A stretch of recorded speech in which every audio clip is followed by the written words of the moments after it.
Okay, hi everyone. Welcome, welcome. This is my first time doing a live in quite a bit of time, so I'm really excited to do another live for the first time in a very long time. So today we're going to be doing an Ask Me Anything session, and we're basically going to give you all the opportunity to ask me any questions that you want. I have been doing this for I think a whole year now. I've been doing this on my Instagram stories where you ask me any question that you want. And I get a lot of questions every single week, but the problem is that I cannot answer all of them in depth on my stories. So now you have the opportunity to ask me here. I got them submitted via an anonymous link, but if you do have questions, feel free to leave them in the chat. And everyone, feel free to say hi to me in the chat if you're here. Hi, Tony. Hi, Tony. I also have a moderator in the chat, by the way. Okay, there we can see Tennille. Tennille will be moderating the chat.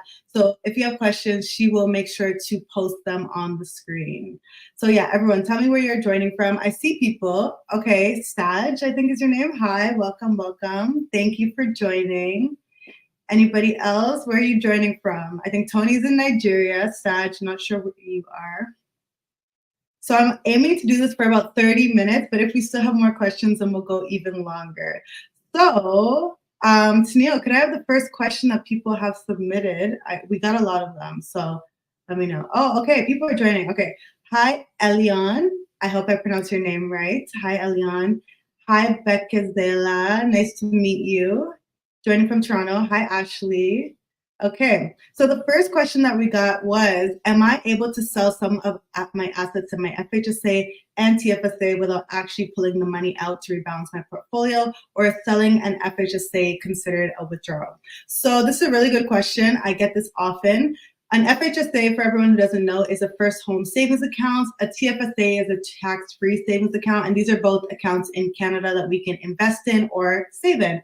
So if you invest in your TFSA or FHSA, you can actually just sell your investments and you do not have to take the money out of the account. So it only is considered a withdrawal when you actually take your money out of the account. So I hope this helps. Oh, good. I'm glad that your question was answered, Elia. Yeah. So yeah, basically, until you take the money out of the account, it is not considered a withdrawal. You can always rebalance. You can buy Microsoft today in that account. You can then sell it and buy Tesla with that money, but it's not considered a withdrawal until you take the money out of the account. Thanks for the question. That was a really good question. And everyone, you can either submit questions anonymously using the NGL link, which is in the description box, or you can ask questions in the chat. Okay, Tennille, please give me the next question. Okay, this is a long one. So the person said, hi, Reni, hope you had a lovely February. So I owe a line of credit of about $3,400 currently that I pay $300 towards biweekly. I'm potentially getting about $3,600 for my tax return, and I wondered if I should just pay it off or keep paying the $300. Mind you, my student loans repayments of about $300 starts in March. Okay, this is a really good question again. And this one would require me to have a little bit more detail on you, but I'm going to assume a few things. So first of all, if you don't know what a line of credit or a LOC is, it is a line of credit. And this is basically an account that your bank gives you. And they're like, if you ever need, it's a line of credit, it's credit that the bank gives you, and they could give you, let's say, $5,000. And they say, if you ever need money, you can tap into this account, and then they will charge you interest after that month when you take out that money. So right now I have like $10,000 of line of credit at one particular bank. I've never used it though, but if I did want to, I could just go into my line of credit, transfer money from my line of credit to my checking account, and then I have that money in my account. The interest will start at the next billing cycle. So I think you usually have about 30 days until interest is charged. And if you pay it back before that, then no interest is charged. So for this question, if we could put the question back on the screen, please. You're asking if you should repay your line of credit. I would tell you to repay your line of credit as long as you have some savings otherwise, because what happens with the line of credit is you are being charged interest. Right now, I've seen lines of credit that are 11% interest, 12% interest. That can get really expensive. So it makes a lot more sense to just pay off the line of credit if you can pay it off. If you're going to get the $3,600, it makes more sense to just pay it off. So that's what I would recommend personally. But this is assuming that you have some type of savings, because when people go right into debt repayment without having any savings, this is a little tricky because a lot of them end up getting into more debt because an emergency could happen, and then they have to tap back into the debt. So if you have savings and you're just keeping this line of credit for no reason, I would just pay off this line of credit immediately with the tax refund that you're going to get. Hi, Trish. Welcome. Thank you for joining. Okay, next question, please, Tennille. Okay, I get this question literally every week. I don't know why, but someone asked me, any Christian therapist, where can I find a Christian therapist?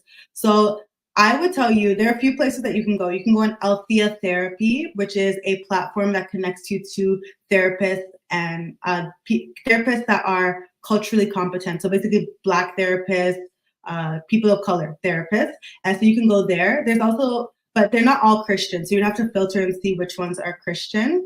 You can also just use, there's someone named Brianna Chanel Therapy, and she actually goes to my church, so you could check her out. I think Brianna Chanel Therapy would be a great place for you to start. So yeah, but honestly, if you just search like Christian therapists in your area, you're likely to find one. So check some of those people out.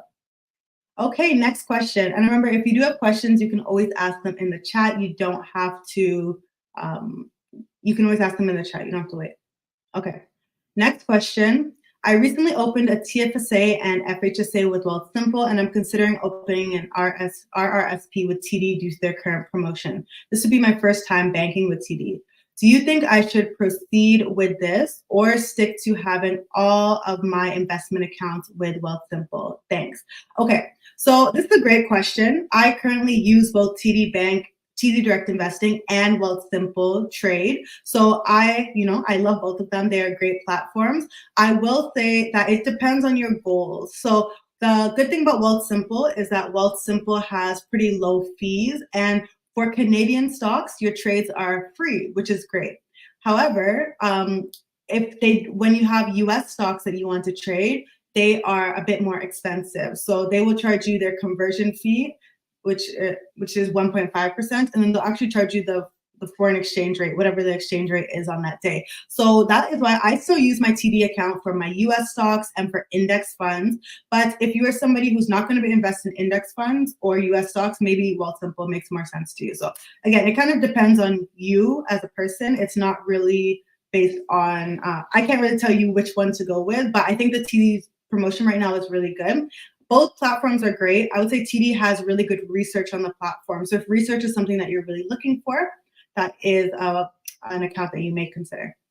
Okay, thank you. On to the next question.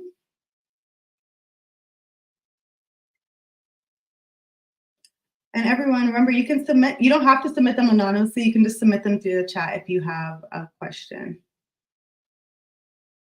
Okay, so the next, I'm getting some anonymously as well. Okay. So the next one, somebody asked, will this live be saved? I just got that message. I was not planning to save the live, but if you want me to, leave it in the chat, and then maybe I'll save it. So leave it in the chat if you want me to save this live. Okay, next question. Reni, do you think it's advisable to open an RRSP when I earn between 60 to 65K annually? This is a good question. And again, it kind of depends on your finances as a whole, not just on like the amount of the salary that you currently make. For the RRSP, for those that don't know, this is the Registered Retirement Savings Plan. And this is an account that we have in Canada where you can either invest or save for your retirement. The main benefit of the RRSP is that when you put your money in now, you reduce your taxable income. So if you make $60,000 a year and you put $5,000 into your RRSP, it will actually be $55,000 that you are charged on instead of that $60,000 that you are taxed on. The benefit of this is that because you've already likely paid taxes throughout the year because you're a salaried employee, then you will get a tax refund at the end of the year. So that's the main benefit of it. And the idea is that when you withdraw the money, you will be retired. And because you're retired, you have no income. So you're at a lower tax bracket. So you're going to pay taxes at a lower tax bracket at a later date. I do have a video of this on my Instagram page, and I will post a video on my YouTube channel shortly. So yeah, that's one thing to note. But I would say at $60,000 to $65,000, there is a benefit if you are currently paying taxes out. If you're currently owing taxes at the end of the year, then yes, it's beneficial because then you can instead get a tax refund.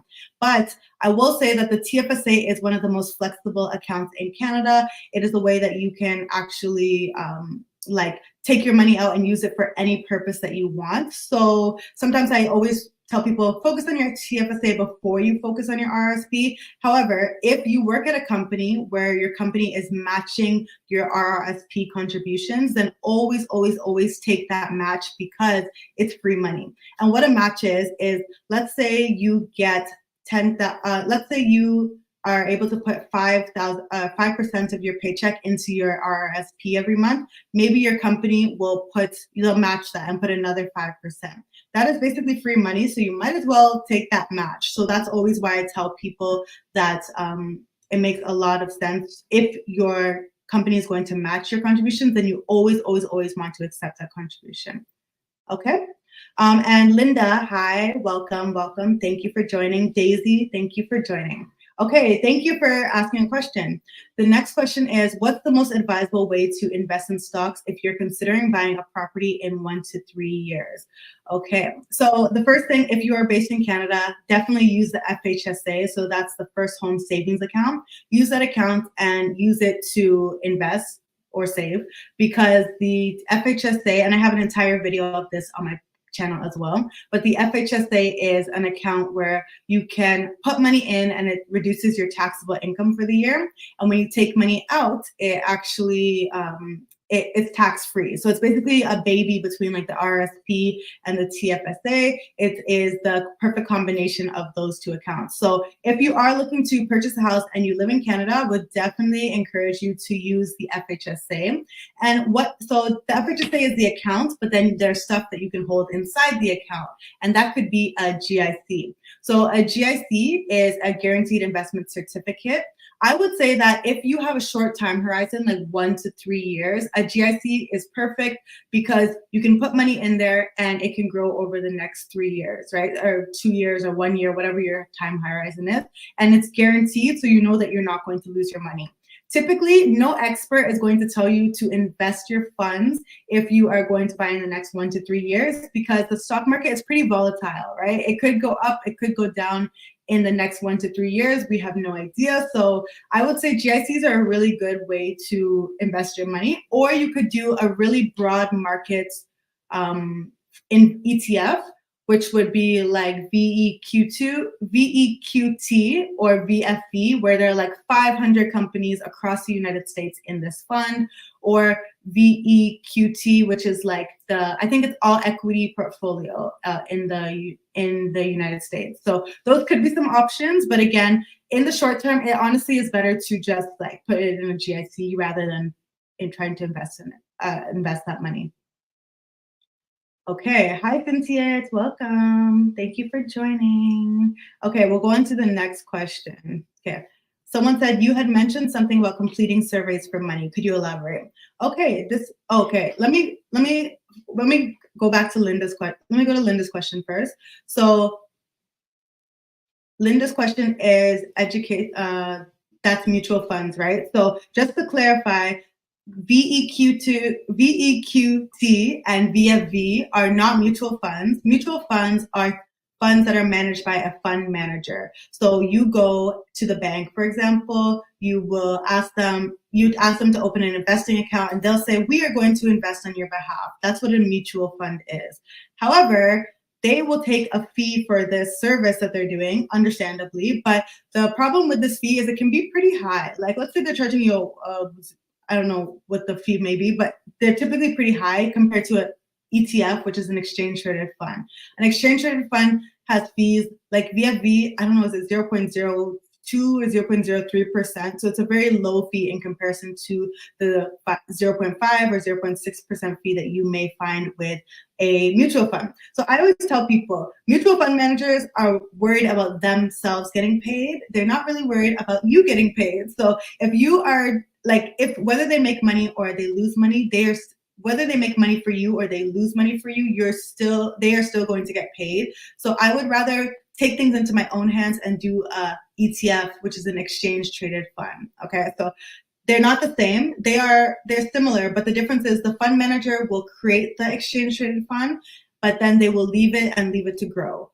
Whereas with the mutual fund, they are trying to like adjust the mutual fund. They're like, oh, Apple's down today. Let's sell Apple. Let's add in Microsoft. And then they're always trying to change the fund. And because there is human interaction, oftentimes they're actually losing you money month over month or year over year. So if you have a mutual fund right now, I really encourage you to look at your mutual fund, see if it's actually performing, because a lot of times they're not doing too well. I've helped a lot of people in one-on-ones, and their mutual funds over the past 5 years are up like 1%, whereas VFV is up like 20%. So it makes a lot of sense to just do self-directed investing, but I understand why some people would like to invest with mutual funds just to get their feet wet. But honestly, like, they're not the most profitable thing, in my experience anyways. Okay, now let's go into the survey question. And thank you, Isvino, for being here. Thank you for all of your questions. I appreciate it. Okay, let's go back to that question about surveys. I think it's here. Okay, so somebody asked, you had mentioned something about completing surveys for monies. Could you elaborate, please? So yes, what I was talking about is in my accountability group, I asked everybody how they are making extra money. And one person in my group said that they are making extra money by doing surveys. And they wanted to buy an Apple Watch, but they didn't want to pay their own money for the Apple Watch. So instead, they decided to do enough surveys to pay for the Apple Watch. Her name is actually the couponing sis, or your couponing sis, if Tennille can put that in the chat.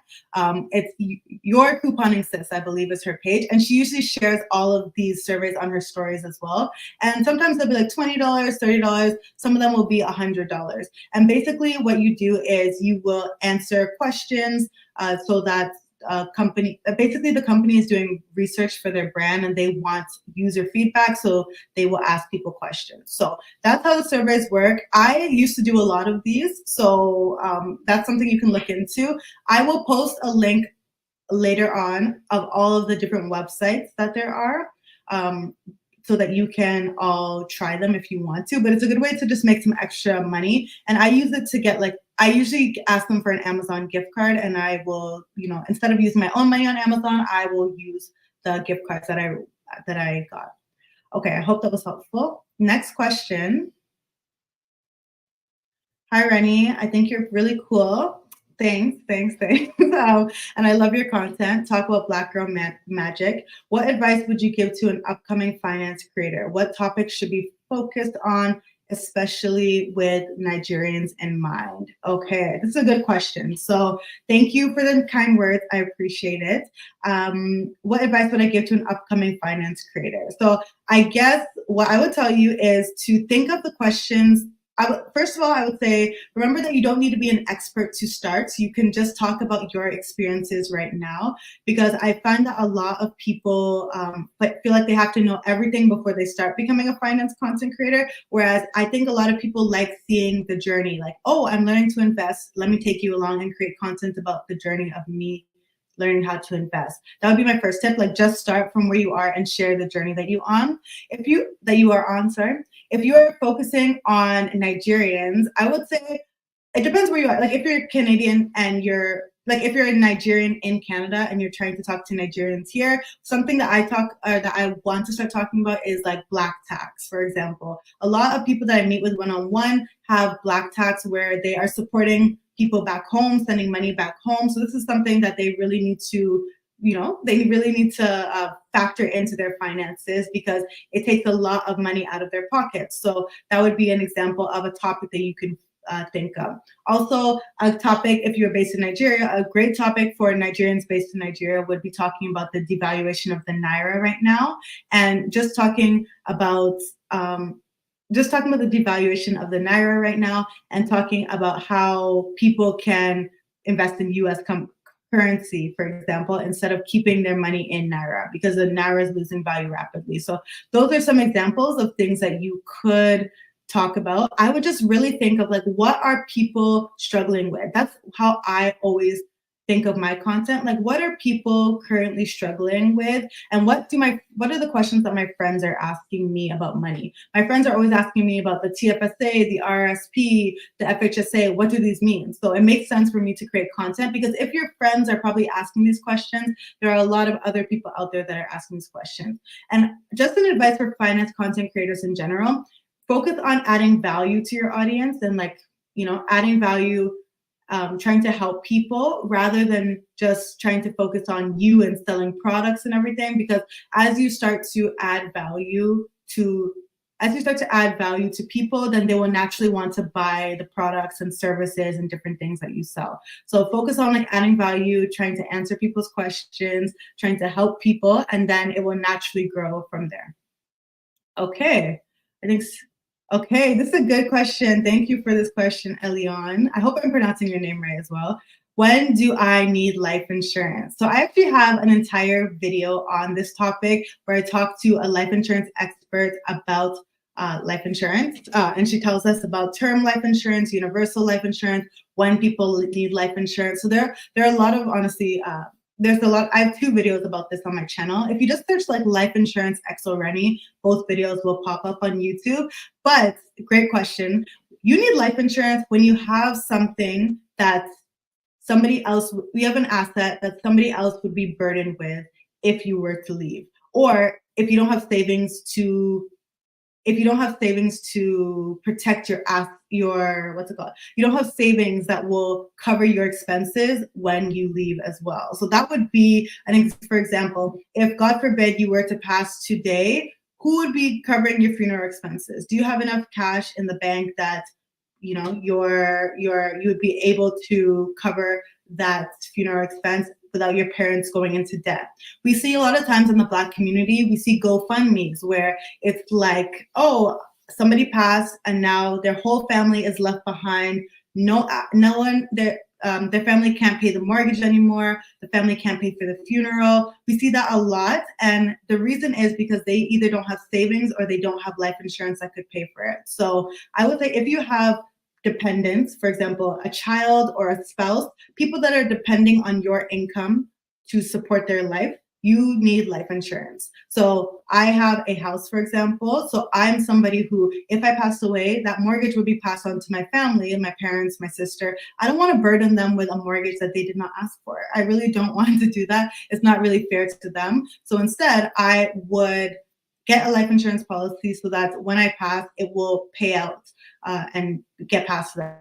Again, and that money, the lump sum, will be passed to them. So you can get a life insurance policy of $300,000, $400,000, $500,000, $1 million.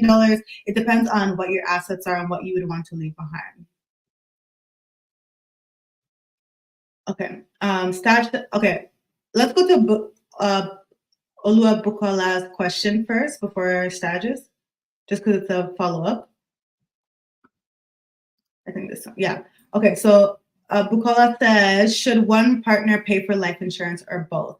I would say that each partner should have their own separate life insurance policy, unless, I'm not sure if there are joint life insurance policies. I don't know about that. Maybe there is, but I would say that you should each have a life insurance policy for yourself, because if one partner passes away, you want that life insurance policy basically, I will have a life insurance policy, my partner will have a life insurance policy, and he will be the beneficiary of my life insurance policy. I will be the beneficiary of his life insurance policy. So if I have a life insurance policy and I pass away, the money will be paid to him, and vice versa. So that's why I would say that you each want to have a life insurance policy. I hope that answered your question. Feel free to send a follow-up if it did not answer your question. Okay, we'll go back to Saj's question. Okay, so Staj asks, are there any benefits to keeping a brick and mortar bank checking account versus the likes of EQ Bank that have a better interest rate? This is a really good question. I made a video that was called, I think it was called, here's when you don't need a, here's when online banks are bad, or something like that. So you can check it out on my YouTube channel. But I would say there are benefits to brick and mortar banks, unfortunately, because for example, EQ Bank, Neo Financial, if I need cash and I want a foreign currency, for example, let's say I want to get $100, but I want to get US dollars. You can't really do that if you have one of these online banks, because they don't really have where are you going to go to exchange the money, right? So that's the benefit of having a traditional bank account. Another benefit of them is for things like checks. I know that EQ Bank currently does not offer checks, or maybe they do now, but from the time that I last checked, they don't offer checks. If you're someone who needs a check, for example, if your landlord only accepts checks, that would be an example of when you need checks. If you are, let's say, if you need to do a wire transfer, at the time that I needed to do a wire transfer, EQ Bank did not allow wire transfers, so that's another downfall. But again, these are things that I rarely use. Like I do not use checks. I've only had to use a wire transfer once. So it's not a big deal, honestly. So that's why my EQ Bank is my primary bank, and I use Simply as well, and Neo. Those are my top 3 banks that I use. However, I do still have a TD Bank account, which I have the cheapest account possible there. And that's for the things like if I need US dollars, I will go there. What else? What else do I use it for? I think that's really it. Like I don't really use my the big banks, to be honest. Yeah. Okay, thank you. These are good questions. I also wanted to go back to that life insurance question and say that your work life insurance policy really isn't enough. And I think a lot of people are resting on the fact that they have their work life insurance policy, so they don't have to worry. However, the problem is if your job lays you off or you leave your job, you no longer have that life insurance. So I would tell you to get life insurance on top of your work life insurance policy, because I don't think it's enough. Okay, next question. And yes, Trish, I will make sure to post more content on life insurance. It's not my field of expertise as well, but you can also follow Advisor on the Go on Instagram. She was the person who I interviewed in my 2 YouTube videos. She has some great content on life insurance. Okay, and you can book a free call with her as well. You can tell her Reni sent you if you want. Okay, are there any benefits of opening a US bank account as a Canadian? Good question. I don't know. I have a US TD, so I have my TD direct investing account, and I have a US TFSA in that, so that I can hold US dollars and trade my stocks in US dollars. So that's the only US bank account I have. I don't really have I actually don't have a US bank account per se. So I think that some people, if you are constantly actually I do have a US bank account, sorry, but I have it with BMO for my business banking. So that's just because sometimes I'm working with clients in the US, and if they want to pay me in US dollars, I'd rather not subject it to to the bank's interest rate. I'd rather just receive US dollars into my bank account. So that would be one situation where I think it would be beneficial to have a US bank account as a Canadian. But other than that, I don't know, maybe if you have one, leave it in the chat. Let us know if there are any reasons why you have a US bank account. Okay, I'm enjoying this. I thought it would only be half an hour, but here we are. So thank you all for watching. Next question. Hi, Linda. Not finance related, but do you have tips on finding a mentor? I'm looking to make a career change and hoping to find one that could possibly provide some guidance. So this is a really good question, Linda. Thank you. I would say that, okay, I also have a video. So if you type mentorship Reni, you should also be able to find a video where I talk about how to find a mentor, best questions to ask a mentor, et cetera, et cetera. So I have lots of questions. I have lots of videos about that. But I would say that my top tips would be to add value to somebody before you ask them to be your mentor. I know that okay, basically look for somebody who is doing the things that you want to do. And see, so, okay, wait, let's start again. If you want to find a mentor, you need to find somebody who is doing the things that you want to do, and realize that they don't necessarily need to be the CEO of a company. They can literally be the person who is on the exact same level that you want to get into. So let's say you want to get into tech, and let's say you want to be a business analyst. You do not need to find a CEO of a tech company. You just need to find a business analyst who can be your mentor. That's the first thing. Look for someone who's like right above the level you want to get into, or actually at the level that you want to get into. And once you find that person, then you can first try to add value to them. If they are somebody who is like very visible, has a great personal brand, they're out there, I promise you they're getting so many requests for mentorship on a regular basis. Like, I know I get requests for mentorship every week, and honestly, I only say yes to the people who have added value to me. For example, maybe they booked a one-on-one call with me, and now I'm like, okay, let's now mentor you. Or for example, Tennille, who's monitoring the chat, she actually offered to be an intern for me, and she wrote a lot of my blog posts. That was so valuable. I started to mentor Tennille for some time as well. So those are examples of ways that you can add value to someone. If they're hosting an event that you see, you can, volunteer at their event. And then you can volunteer you can ask them if you can volunteer to help them at their event. And naturally, you've added value to them, so then they want to add value back to you. So those will be examples of how you can find a mentor. Also, look for formal mentorship programs. So there, for example, the Black Professionals in Tech Network, BPTN, I think they renamed it to like Obsidy or something like that. But they are a way that you can find a mentor. I know I got a mentor. He was a like CTO at what's that company called? At LinkedIn, and he became my mentor. And I did that just through applying through their formal mentorship program. So I think the easiest way to get a mentor is through a formal mentorship program. But the problem is they may not be the exact fit for you. Whereas if you are going out and seeking an individual person that by yourself, you know that they are probably a better fit or a better match for you as a mentor. But yeah, I hope that helps. I also have a podcast episode coming out tomorrow called on my podcast is called Don't Go Broke Trying, and I will talk I'm losing my train of thought. Okay. I have a podcast coming out tomorrow, and my podcast is called Don't Go Broke Trying. And the episode is about don't go broke trying to get into tech. I'm talking to a tech recruiter, and he tells us all about how to get into tech. So I think you're trying to get into tech, Linda. That's exactly what you told me before. So that could be a really good episode to help. And he shares about the best ways to find a mentor on that episode as well. Okay, I hope that helps. Let me take a sip of water so I stop mumbling. Next question, please, Tennille. Okay, hi T. Thank you for this opportunity. My pleasure. Is the TFSA a good vehicle to save for a home down payment? I have a 2-year timeline. Okay, this is a great question. And yes, I would say it is a good place to save for your home down payment or invest for your home down payment. Since you have a 2-year timeline, yeah, probably just saving in that would be best.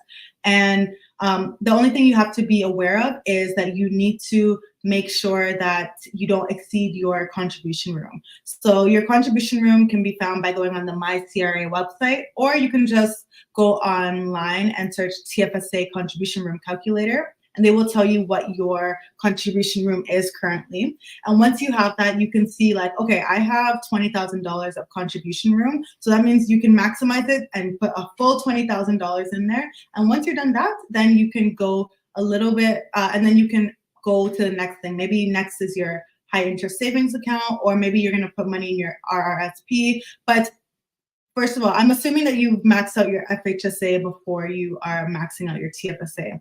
If you don't know what the FHSA is, it's the first home savings account. So the order that I would go in was first your FHSA, you want to max that out. If you opened it last year, you have $16,000 of contribution room. Next, your TFSA, next your RRSP, and then after that, your high interest savings account. So that's the order that I would go in. My pleasure, T. I hope that helped. Let me know if you have a follow-up question. Okay. Staj says, follow up on the traditional bank versus online bank questions. I heard that getting a mortgage is easier with traditional banks if you have a long history with them. Is that necessarily true? I honestly, I've only gotten a mortgage once, so I'm not 100% sure. I worked at the bank that I got my mortgage from. So I worked at BMO and I got a mortgage at BMO. So I actually don't know how much, like I got the employee rate for my mortgage. So I can't really comment on that. But I've heard that sometimes if they want to keep you, you know, they may offer you a more favorable rate, but maybe not in this market because the market right now is looking a little shaky.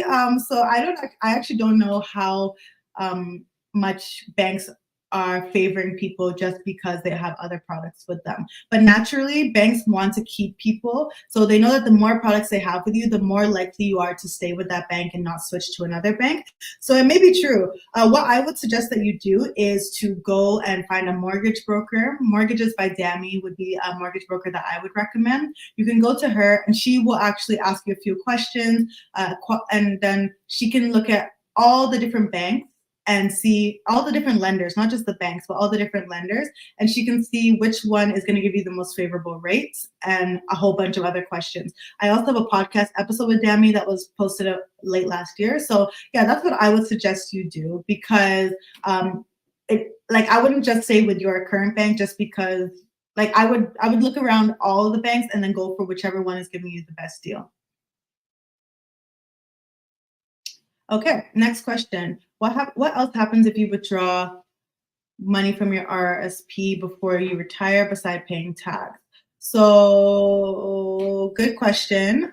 So for those who don't know, again, RRSP is a registered retirement savings plan. This is the place where we can either save for or invest for our retirement. So technically, you're supposed to have sorry, I got distracted. Technically, you are supposed to take your money out when you retire. And the idea is that when you are about to retire, you are going to be paying less taxes on the money that you withdraw because you are at a lower tax bracket at that time. So that's the kind of the idea about it. But what else happens if you withdraw before you retire? There's this thing called the withdrawal tax, and you will just pay an additional tax. So if you withdraw after you retire, you're gonna pay whatever the tax is based on your marginal tax rate at the time. Whereas if you withdraw before you retire, then you also pay a withdrawal tax. So that's it. Like it's not a big deal, but you know, nobody likes to pay taxes, so that's something that you're gonna have to face. Sped, okay. Sped says, wow, I just stumbled on the live. Please, what is the best option for life insurance? I heard I should go for a bank, but I don't know which bank to go for. I just need to have a temporary life insurance. Maybe you mean term. I think you mean term. Okay, so great question. I would say that you should go, it's similar to a mortgage. You do not have to go to a specific company. You can actually go to a life insurance broker and they can look at all the different life insurance companies and see which one has the best deal for you. So that is what I would say. If you book with Advisor on the Go, she has a free consultation that you can look at in her bio. I think it's like a 30-minute consultation. I've done it with her. She will ask you all these questions about your financial history, what you're trying to protect, all these different questions. And then once you do that, then and only then can you pick, and she'll give you a few options like, okay, based on your situation, I think this company and this company and this company, and you can decide which one makes most sense for you. So that is what I would recommend. Instead of like you trying to go to each individual bank, go to someone who has access to all the different vendors and they can present you with the options. So that's what I would suggest. Okay, next question. I hope this is helpful. Thank you all for joining. I can't believe I've been on this long. Okay, so we'll go for the next question. Okay, how can I get rid of my debt? And if you did submit anonymously, yeah, I'm getting some anonymously. Okay. I don't have a way. Actually, I'm going to send them to Neil. Give me a second. Because I know some people are shy to ask publicly. I should have given her access to this. Okay. Okay, I'm glad it's helpful, everybody. Okay, next question. How can I get rid of my debt? Okay, so this is both an easy and a hard question. I would say if you want to get rid of your debt, you first need to figure out how much debt you have, what the interest rate is on the debt, and what the compounding is on the debt. So I always tell people, if you have debt, write out every single piece of debt that you have. So I have student loans of $5,000 left. The interest rate is 8%. I have, what is it? I don't know. I have a credit card which has $6,000 and I have a 19.99% interest rate. I have a line of credit where I have $2,000 and I have a 11% interest rate. And you want to write out every single piece of debt that you have on a paper. Write it down on paper, write it on a computer, whatever it is, and use maybe a debt repayment calculator to see how much in interest you are really paying. Then you have to, once you know, and also write out the minimum payment for each of those pieces of debt as well, because I think that's really important. And then you then have to look at, okay, how much can I afford to allocate to this debt on a monthly basis? So look at all your current income, look at your expenses. Let's say your income is $4,000 a month and your expenses are $3,900 a month. That means you're only really going to be able to put $100 towards your debt. And in this case, you realize that I'm not going to get out of this debt in anytime soon. So I actually have to increase my income. And I have met with 140 something people this year one-on-one. And I've realized that a lot of people just didn't know how much debt they had. And they also don't know how much they are spending each month. So that's why it's very hard for them to get out of the debt. So you have to, again, write out your debt, see how much it's currently costing you. You then have to see how much you can comfortably allocate towards that debt, and then you have to craft a debt repayment plan based on that. Those would be my suggestions. I'm going to make a detailed video on this because I think a lot of people are in a lot of debt and don't know how to get out. So I'll actually make a detailed video walking you through all of these steps if you want that. But yeah, sorry to hear about the debt, but you're not alone. We can help you get out there.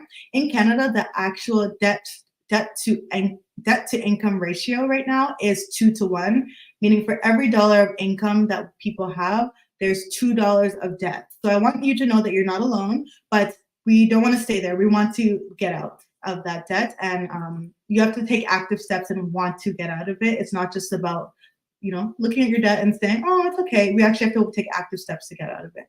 Thank you for asking that question. Okay.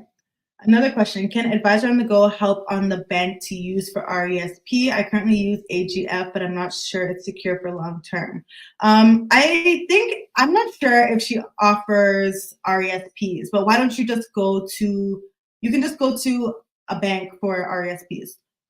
You can go to any of the big banks. They all offer this. So basically the difference is with insurance is a policy that is customized to you and your individual needs. An RESP is not. An RESP is simply an account, it's just a bank account. So you don't really need an advisor to help you to choose an RESP. You can just open an RESP at any bank. So TD Direct Investing, RBC, what are the other ones? I don't know. All the banks, they offer different RESPs. Wealthsimple, Questrade, they also offer these RESPs. So you can just open one with any of those banks. You don't really need to go with an advisor.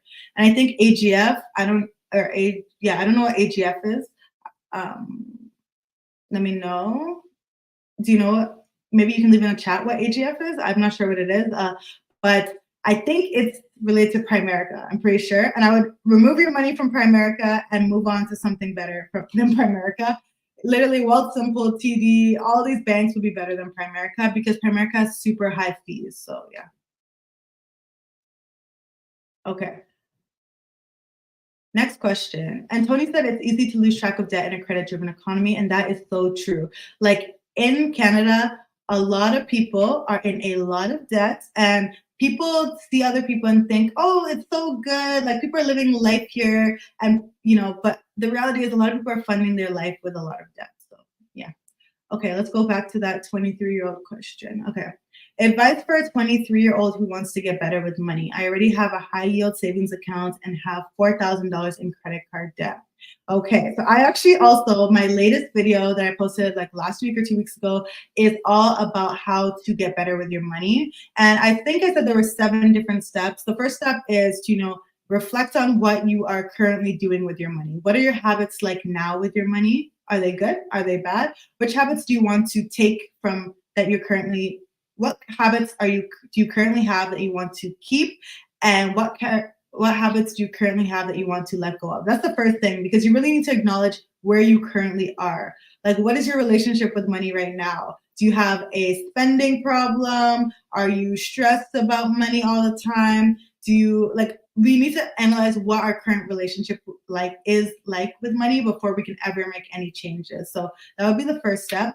The second step is to forgive yourself. I find a lot of people who are in debt, they tend to over dwell in the debt that they have and stay there for a long time and feel like, oh, okay, I got in this debt, I'm in 4K debt already, so might as well get in like 6K debt and stuff. And they keep going because they feel bad about their choices. But honestly, just forgive yourself, let it go. Whatever led to this debt, we need to just let it go, and we need to move forward and make changes going forward. So that would be the second thing. And I see Tombra's comment about Primerica. Yeah, Primerica is my bestie. I'm not a fan of Primerica or World Financial Group. Yeah. Okay, so that would be the second thing that I would suggest. The third thing that I would suggest would be to lay out what all your savings, investments, debts, and everything are, and you need to lay it out on the table so you can see where your money is currently spread out. A lot of people don't realize, because maybe their money's in a bunch of different bank accounts and they just don't realize where their money is right now. So let's see, how much do you have in savings? How much do you have in debt?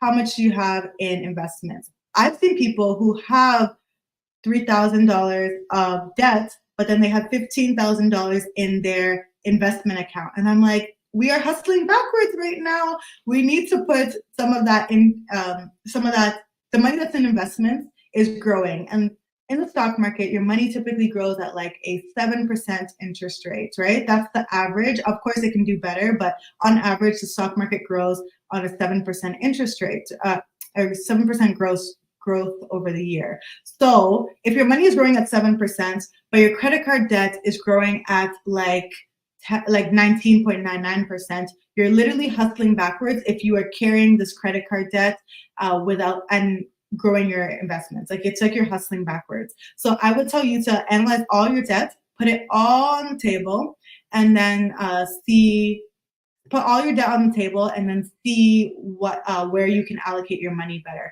I would say that you should really prioritize having an emergency fund, and then once your emergency fund is funded, put all that money towards your debt. Credit card debt is no joke. The interest rates are killer, and it can spiral out of control very quickly because it's compounds on a daily basis. So my suggestion, this question is actually very long, so it's hard to get into it in depth. You can book a one-on-one with me if you would like. I hope Tizio can find the link for that. But you can book a one-on-one with me because I can help you to get out of it. But I really need to go through a 1-hour call with you and go through an in-depth analysis of your money before I can actually help with that. But watch that video where I talk about it, and the link is also in the description for that video that Tino put in the chat as well. Okay, next question. I'm scared to invest in several types of accounts because I'm worried I'll lose track and forget to file them in my taxes. Are the numbers auto-populated with my SIN?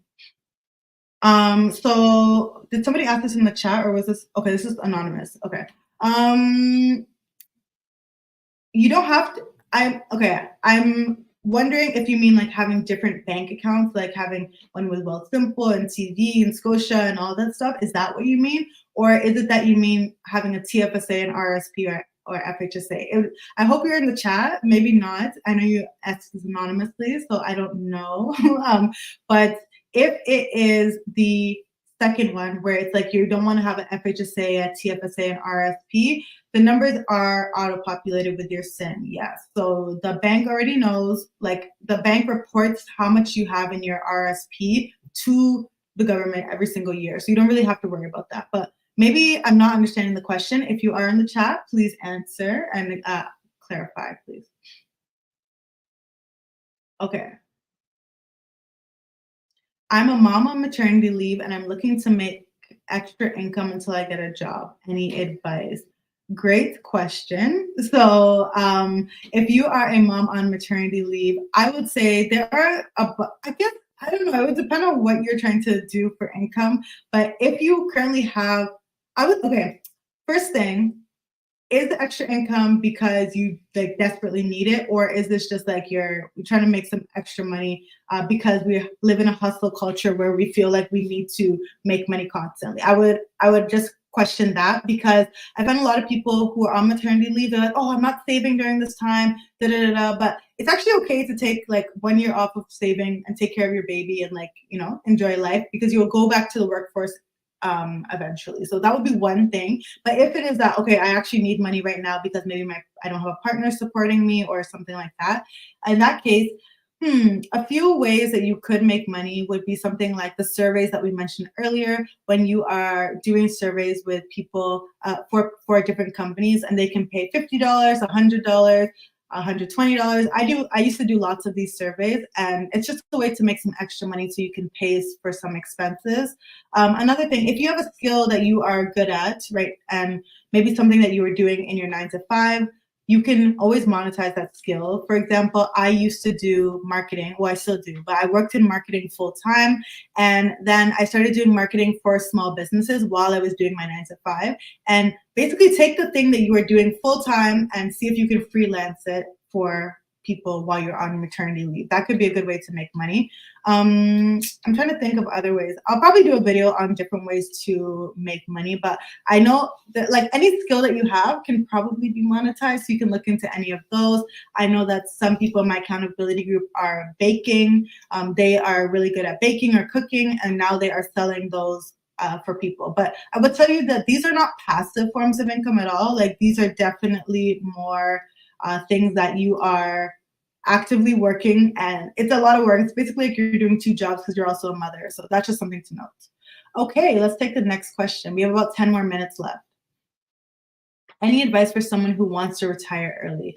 Yes, I am with you, Elion. I want to retire early as well. I'm trying to retire in my 30s, which is like I'm almost 28, so we're almost there. But yeah, I want to retire in my 30s. So the advice I would give you is to find out what your retirement number is, okay? Because I think a lot of people say they want to retire, but they don't actually know what that entails.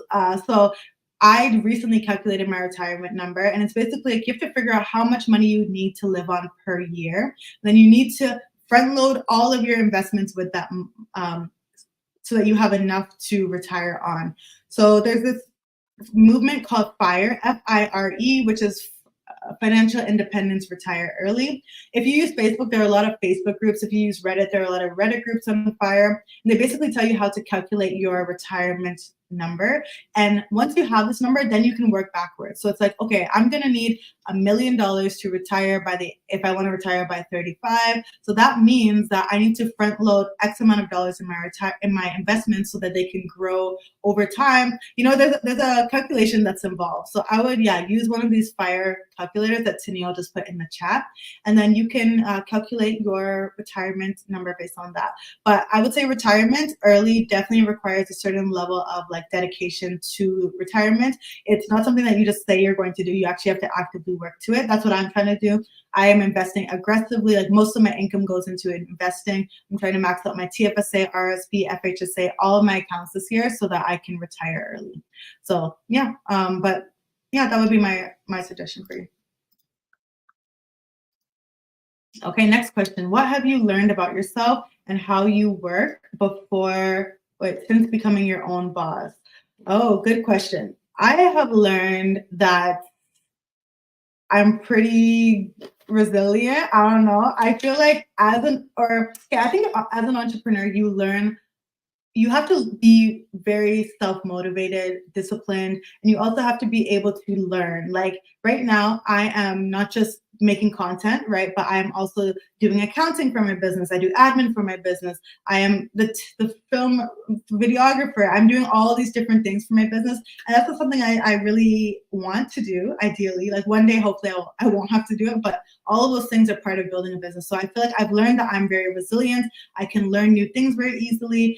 And I'm smart. Like I've learned a lot from from becoming my own boss. So and I would say I've just really learned that I'm motivated, because this is not something that you should ever venture into if you are not self-motivated, simply because it is a lot of work and there's nobody to tell you, hey, get out of bed and start creating content. There's absolutely no one to tell you that.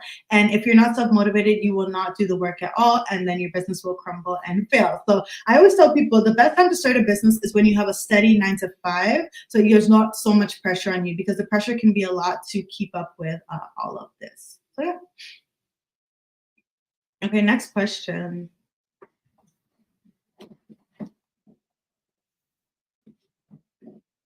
Okay, next question is, how are you managing through the uncertainty that comes with the territory of being self-employed, having transitioned from full-time employment to, from full-time employment?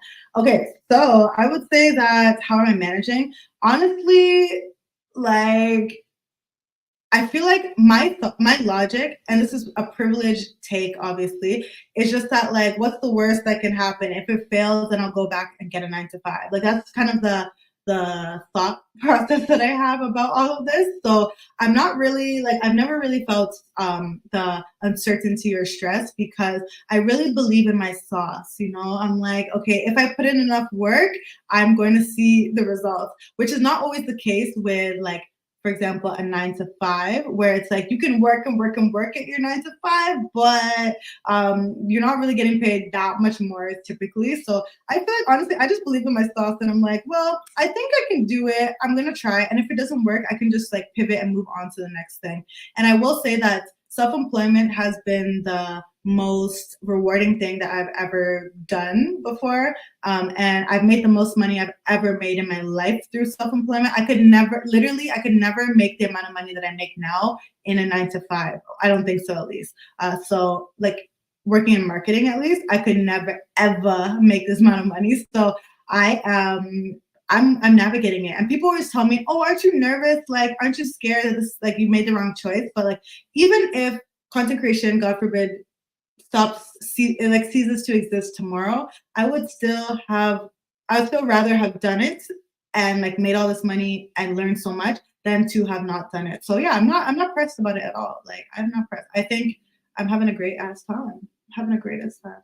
Next question, please. Okay. When you think into the future, what does success in 25 years look like for you? I would say success in 25 years looks like a happy, healthy family and traveling the world. Honestly, yeah, and like having financial freedom and financial independence. That would be it.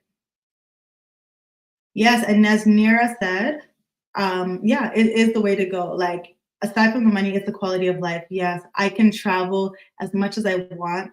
Last year, I traveled like 6 countries, I think, or 7 countries, and I got to go to Nigeria for the past 2 years in a row. Like, I wasn't able to do that because I have to manage my 3 weeks of vacation, right? So I can't go to Nigeria every year, but now I can go every year. I can see my grandma.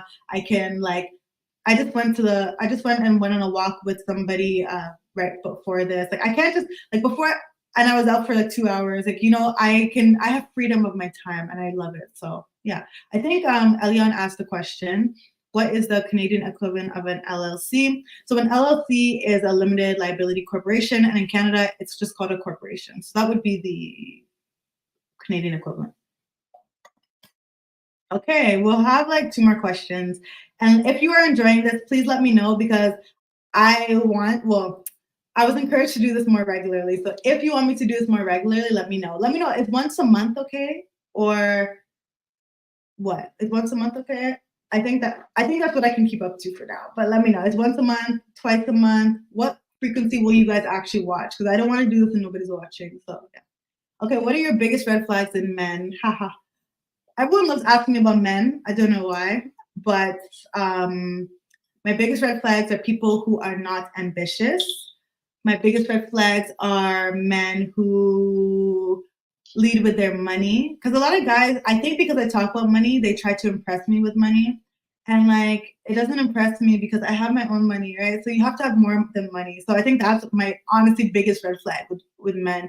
And one more would be people that have no friends or men that have no friends, because like there's a reason why that man has no friends. I just want you to know. Okay. Bi-monthly is fine. Twice a month. Oh, that's a lot. That's a lot. Okay, I'll try. I will try actually. Stat says, and does this time work for you all also? Does 6 p.m.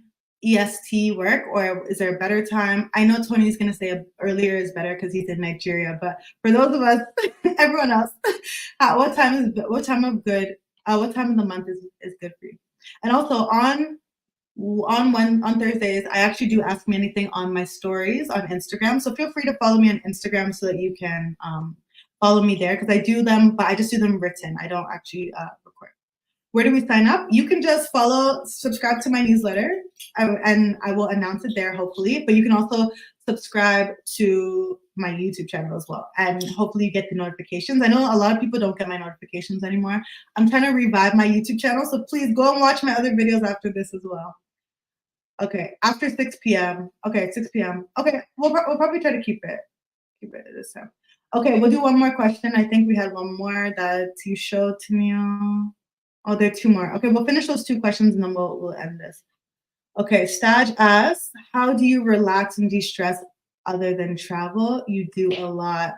Thank you. I do a lot. I would say I honestly just book off a lot of days in my calendar. Like last week I worked for 3 days out of the 7 days. So I think that I think that I relax by just taking time off and doing nothing. The newsletter link isn't working apparently. Sorry, I think that I just relax by taking time off and doing nothing. I also really like hanging out with my friends. They help me to de-stress, but I'm not really stressed, honestly. I'm not stressed. Everything is good. I feel like I've learned how to say no a lot. Like I say no to a lot of opportunities, which could give me a lot of money, but I'm just like, my peace is more important. So yeah, I would say that's how I de-stress. I also like just hanging out with my friends, going out to eat, going to the spa. I'm going to take a massage. My goal for the year is to do one massage every month. So far, I've done it for the past 2 months. So yeah, those are some of the ways that I de-stress.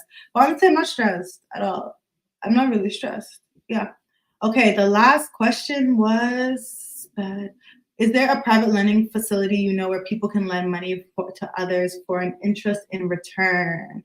Yes, somebody in my accountability group does this.